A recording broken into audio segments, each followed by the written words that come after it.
Mes chers amis, bonjour. C'est encore Cher Pilafay, un de vos amis qui vous aime. À vous tous qui suivez cette vidéo, à vous tous qui êtes abonnés à cette chaîne, je vous rappelle que j'ai le grand plaisir de vous avoir comme ami. Bienvenue à la 15e vidéo où nous partageons ce sujet, nous et notre vie sur terre. J'espère que vous êtes satisfaits de tout ce que nous partageons. J'espère que vous profitez de ce qui est partagé dans ces vidéos. Et j'espère que vous tirez pour vous de bonnes leçons. Dans la vidéo précédente, on avait vu que Jésus a lancé l'influence de son royaume vers tous les habitants de la terre. C'est Jésus qui a introduit l'influence du royaume des cieux dans le monde.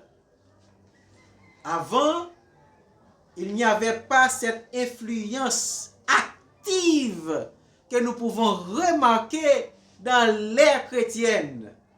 Avant, Dieu avait son peuple, Israël, et il développe des relations avec son peuple. Mais maintenant, à partir de Jésus, l'influence est exercée sur chaque citoyen du monde.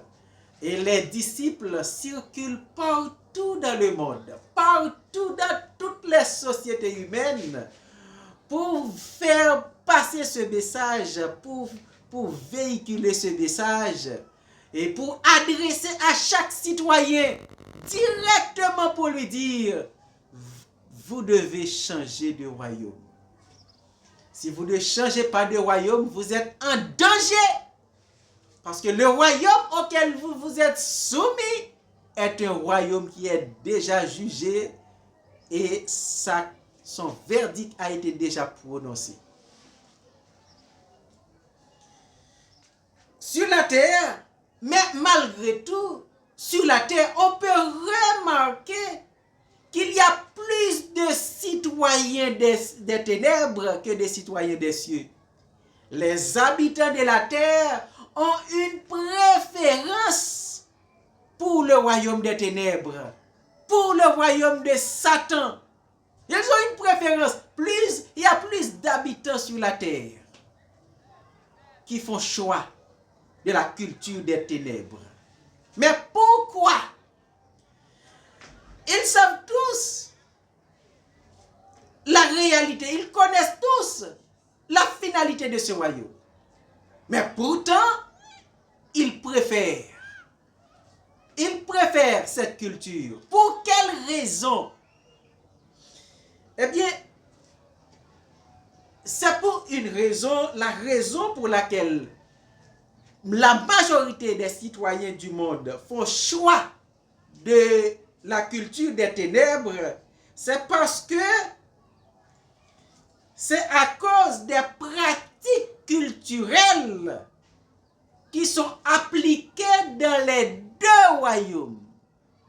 La majorité des gens sur la terre font choix de la culture des ténèbres à cause des pratiques culturelles qui sont appliquées dans les deux royaumes. Il y a la vie du péché, il y a la vie de péché, il y a la vie de justice. La vie de péché, c'est un fruit de la culture des ténèbres. Et la vie de péché, c'est la vie la plus douce et agréable à vivre sur terre. La vie de péché. La vie de péché, c'est la vie la plus douce, la plus agréable à vivre sur la terre. Lorsqu'on vit la vie de péché, waouh! On n'a pas envie de séparer. C'est agréable. C'est douce à vivre, intense à vivre, la vie de péché. Et c'est un fruit de la culture des ténèbres. La vie de péché est la vie qui se trouve dans le chemin large que nous trouvons dans Matthieu chapitre 7 verset 13. Large est la porte. Large est le chemin. Est le chemin qui mène à la perdition. Mais il y a beaucoup qui entrent par là. Pourquoi on dit que c'est un chemin large? C'est parce que dans le chemin spacieux, dans le chemin large, on a plus de liberté. On a plus de choix. On a plus, on peut vivre comme on veut. Et on peut faire choix de la vie de péché, qui est la vie la plus douce et agréable à vivre. La vie de péché, c'est la vie qui est décrite dans Somme 73, un psaume écrit par un auteur appelé Asaph, où il décrit la vie de péché. La vie de péché, c'est une vie qui est préférée par les habitants de la terre. Il est écrit, car je portais envie aux insensés en voyant le bonheur des méchants. Rien ne les tourmente jusqu'à la mort, et leur corps est chargé d'embonpoint. Ils n'ont aucune part à la souffrance humaine. Ils ne sont point frappés comme le reste des hommes. Aussi l'orgueil leur sert de collier. La violence est le vêtement qui les enveloppe. L'iniquité sort de leurs entrailles. Les pensées de leur cœur se font jour. Ils raillent. Et parlent méchamment d'opprimés. Ils profèrent des discours hautain. Ils élèvent leur bouche jusqu'aux cieux et leur langue se promène sur la terre. Voilà pourquoi son peuple se tourne de leur côté. Il avale l'eau abondamment et il dit, comment Dieu saurait-il? Comment le Très-Haut connaîtrait-il? Ainsi sont les méchants, toujours heureux. Ils accroissent leur richesse. C'est donc en vain que j'ai purifié mon cœur. Jusqu'à verset 12. Asaph décrit la vie du péché, le bonheur des méchants. Mais il y a la vie de péché, il y a la vie de justice. La vie de péché est un fruit de la culture des ténèbres, mais la vie de justice est un fruit de la culture des cieux. La vie de justice sur la terre, c'est une vie de souffrance, c'est une vie de sacrifice et de souffrance. La vie de justice. La vie de justice qu'on trouve dans Matthieu chapitre 7 verset 14.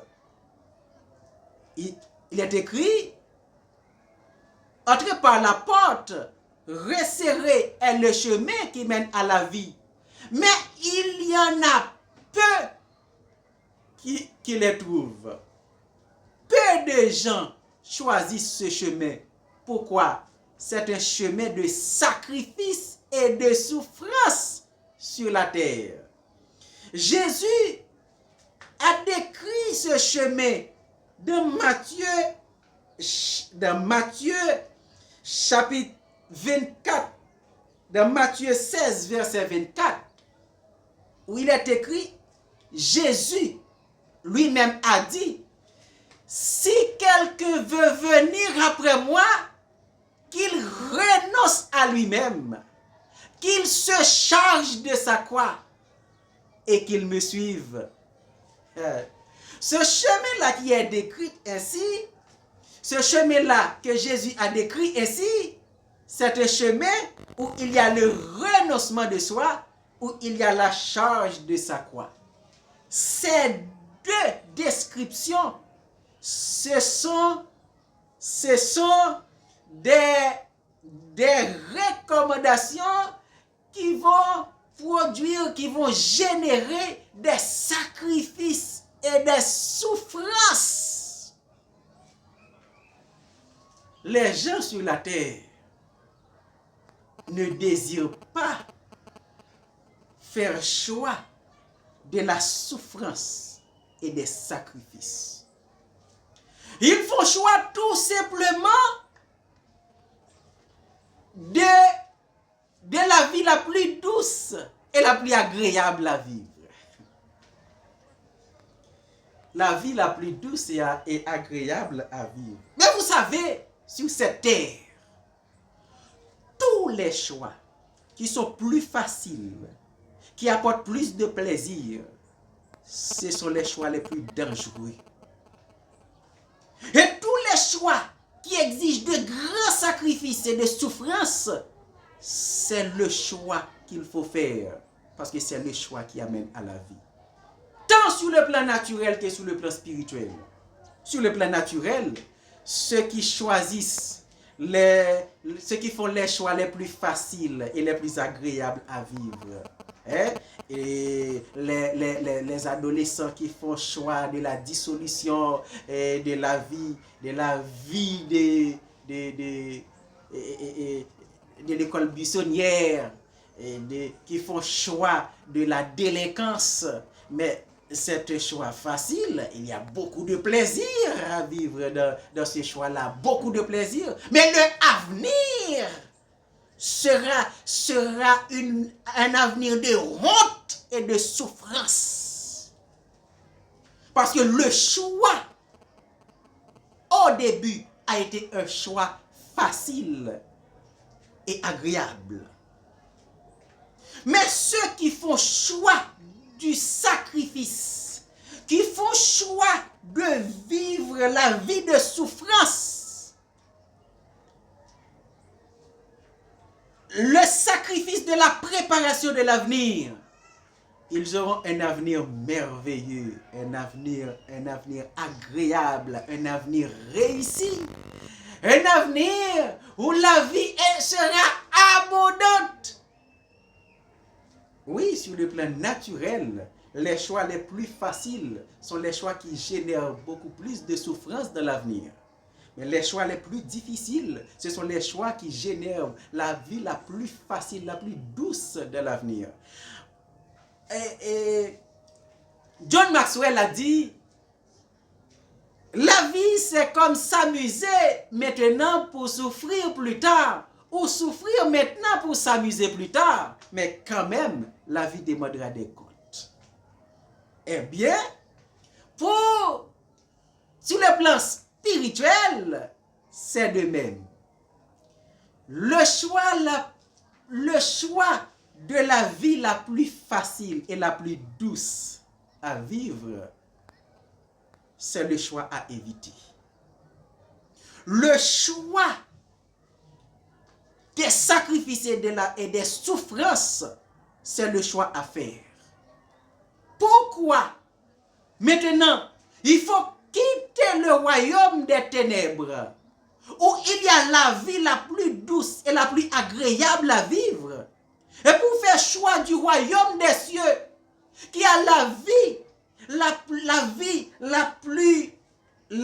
vie de souffrance et de sacrifice. Dans la prochaine vidéo, on en parlera. Seigneur éternel, Dieu des cieux, je te remercie infiniment pour tous les amis que tu m'as donnés sur ce réseau social. Je te prie de les bénir. Je te prie de les orienter dans ton royaume. Je te prie de les attirer dans ton royaume. Je te prie à ce que toutes les paroles que nous partageons puissent leur servir puisse leur utile à prendre de bonnes décisions pour leur vie. Que ces paroles puissent les aider à prendre les décisions les plus judicieuses pour leur vie, afin qu'ils aient accès à la vie éternelle. Au nom de Jésus. Abonnez à la chaîne pour ne pas rater la prochaine vidéo. Et si ajoutez un like et dans vos commentaires, faites-nous part de vos appréciations, de vos suggestions ou de vos questions. Partagez la vidéo pour inviter vos proches à y participer. Et déjà, encore, je vous dis à la prochaine. Que Dieu vous bénisse.